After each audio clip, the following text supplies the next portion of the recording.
Bionicle Legends 5 Inferno. Written by Greg Farshty.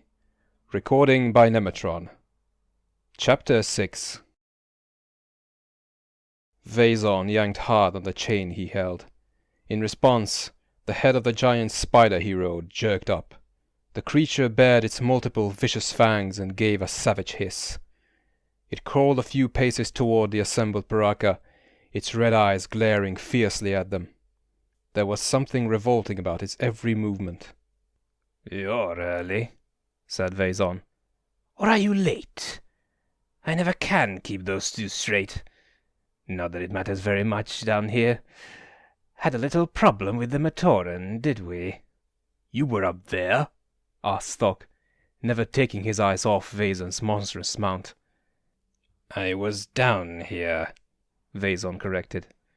"Way, way down here. But the mask knew you were coming. It knew, you see, and that's why it wanted me. That's why it introduced me to Fenrak here, and told us to wait very quietly until you arrived." An evil gleam sprang to life in Vezon's eyes. "So you see, whatever happens to you next, you brought on yourselves." Zaktan detached a small portion of the microscopic prototypes that made up his body and sent them flying silently to scout the chamber. But his efforts did not go unnoticed. Vezon's eyes darted in the direction of the motion. Energy poured from his spear, striking the prototypes and fusing them together into a solid mass. The fused creatures hit the floor, dead. "Pests," Vezon said. "It's so hard to keep an underground lava chamber free of pests." Avak had already had enough. He called upon his power and summoned a cage to surround Vezon and Fenrak. It took only an instant for the two to be safely behind bars that could resist even their combined powers. "Oh, very good," said Vezon, smiling happily. "But you see, Avak, I am already in prison. You have just shown me the bars, and you can't get what you want if I'm in here." The deranged piraka threw his head back and laughed. As he did so, Zaktan saw that a Kanohi mask was fused to the back of his skull. A glance at the empty pedestal in the rear of the chamber told him all he needed to know. "You're wearing the mask of life," the emerald-armored piraka said. "Wearing it, cursed by it, serving it, raging at it," Vezon replied. "Not always in that order. Want it? Come try and take it. Please." Radak took a step toward the cage. Fenrak snapped at him, barely missing the piraka's hand. Slime oozed from the spider's mouth. Every drop that hit the stone floor produced a sizzling sound and a wisp of smoke. "Then it's a standoff," said Zaktan. "A standoff," Vezon repeated. "We can't get at the mask, and you can't get at us." Vezon said nothing. "We have to make some arrangement." "An arrangement," Vezon agreed. "What do you want for the mask?" asked Zaktan. Fenrak backed away from the bars, carrying Vezon back into the shadows. Only the mad piraka's crimson eyes were visible as he said, "What do I want? What do I need? I have so much. Eternal life, the loyalty, devotion, and companionship of a monstrous killing machine, or the lava eels I can eat. What could you possibly offer? What service could you possibly perform?" A pause. Then Vezon's expression brightened. "Ah, I know. You could kill Vezok." "Let me in there," Vezok shouted. "I'll strangle that freak and shove that spear down his—" Radak grabbed his partner and flung him hard against the stone wall. Before Vezok could react, Thok's ice weapon had covered him with a thick sheet of ice. Hakan followed that up with a mental blast that shattered Vezok's thoughts into a million shards. "A few more of those and he won't be a problem for anyone anymore," Hakan said to Vezon. "The Spear of Fusion, used in reverse, split you off from Vezok, and you don't want to risk being joined back up with him. Am I warm?" Searing, Vezon replied. We do this, and we get the mask. You do that, Vezon answered, and we'll talk. Hakan turned back to Vezok. He was greeted by an explosion of ice. The next moment, both he and Radak were being slammed by mantle blasts, courtesy of Vezok's ability to copy the powers of others. Hakan tried to scramble away. Vezok grabbed him by the spine, spun him around, and threw him at Zektan. The piraka leader naturally dodged, allowing Hakan to slam headfirst into a stone wall. You're going to believe him? Vezok bellowed, pointing at Vezon. I can understand murderous. I can even deal with treacherous. But you five are just stupid. Vezon giggled. You left out highly entertaining, Vezok. You couldn't give us the mask if you wanted to, could you? Said Vezok. Vezon shook his head. You will have to pry it off my cold, dead head. That is part of the curse.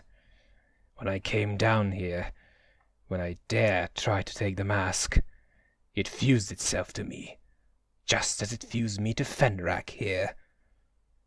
Let him out of the cage, Vezok said to Avak. Are you crazy? Avak answered. You may want to face that lunatic and his pet spider, but I don't. Vezok turned, grabbed Avak, slammed him onto the stone floor, and pinned him there. Let him out of the cage. I'll tear the mask off him.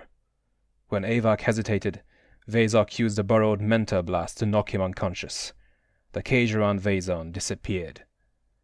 Vezok stalked toward his enemy.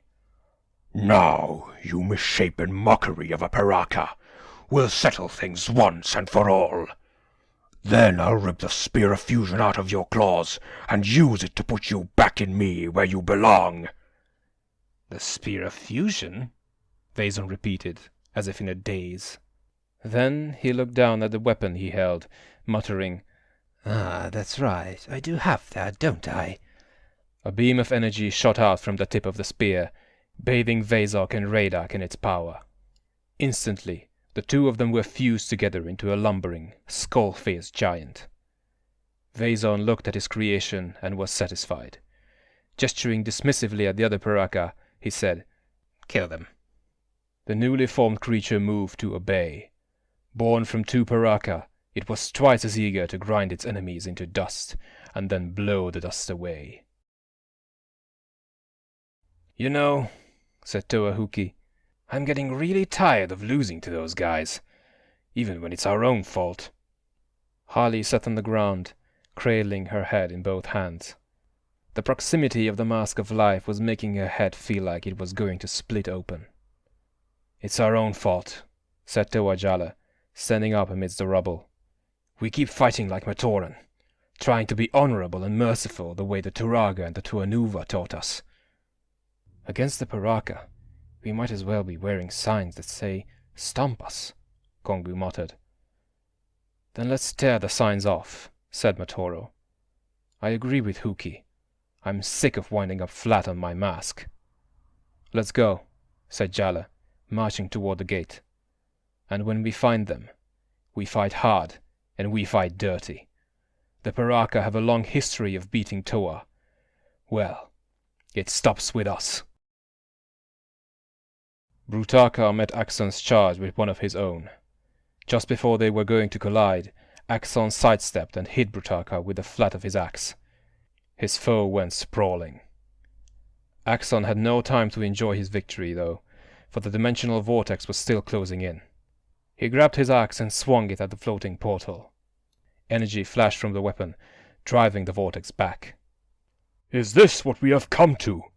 Axonn said, fighting to get his breath back. Clawing at each other like a pair of maddened Rahi. Brutaka fired a blast from his sword, knocking Axonn back toward the vortex. Yes, he answered. Rahi beasts are all that we are. It's all anyone is. And when we are done, I will be the most powerful beast in the jungle. Axonn's eyes narrowed. Despite all that had happened, all that Brutaka had done, He had never realized just how badly lost his old friend had become. "I tried," he said, sadness and anger mixing in his voice. "I hoped that I could still reach some part of you, Brutaka. Some remnant of the hero you used to be. But that being is dead. Maybe he died when you met the piraka, or the contents of that crystal vat. Or maybe he was dead long before then, and I simply never noticed."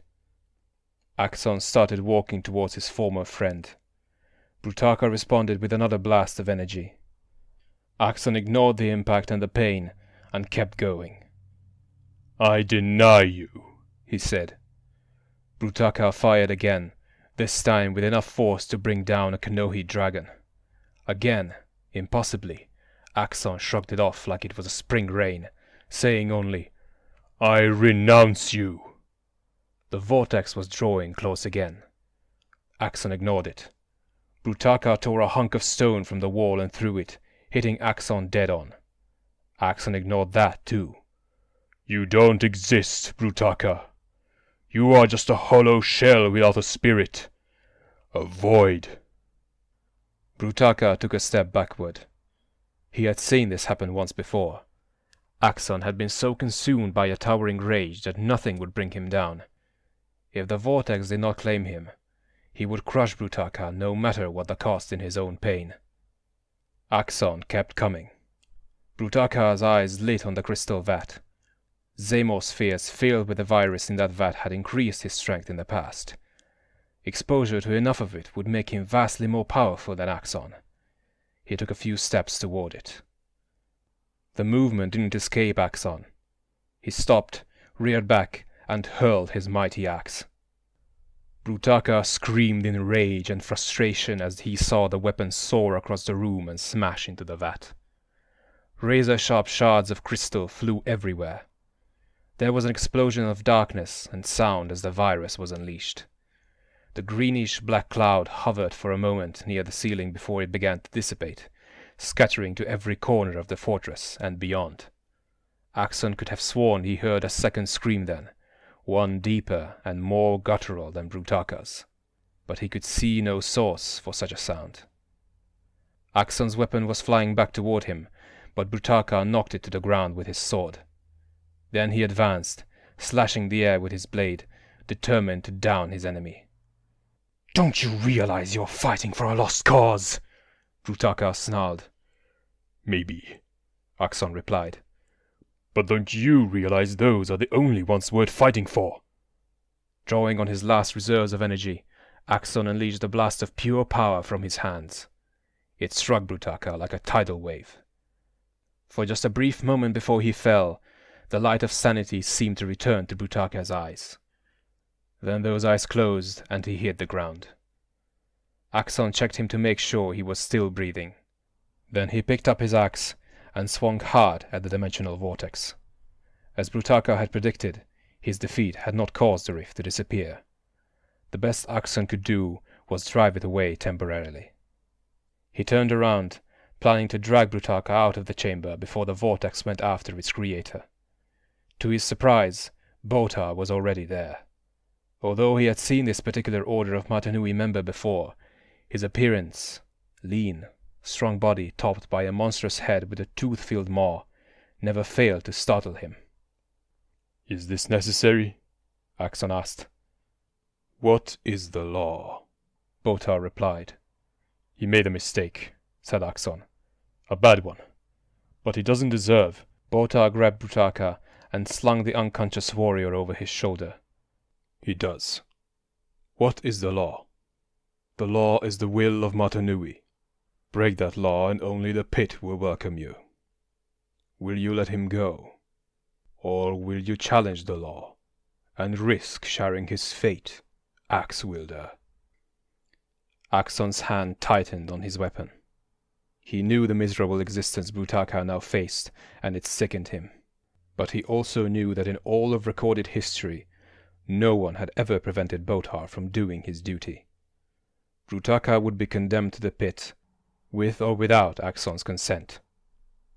He followed Botar out of the chamber, stopping only for a glance at the dimensional vortex still swirling in the center of the room.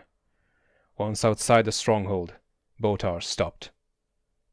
To darkness he turned. In darkness he will remain, Botar said. Not forever, Axonn replied. Someday, I will find a way to free him. Botar laughed. Coming from his fearsome jaws, it was a horrible sound. Then the Order of Matanui's Gatherer of the Fallen turned and walked away. Brutaka was on his way to the pit, the home of those so vile that the Order could do nothing but banish them from the light forever. Axonn could do nothing but follow, the dimensional vortex Brutaka created forgotten. He was not inside the chamber to see two figures emerge from within the vortex.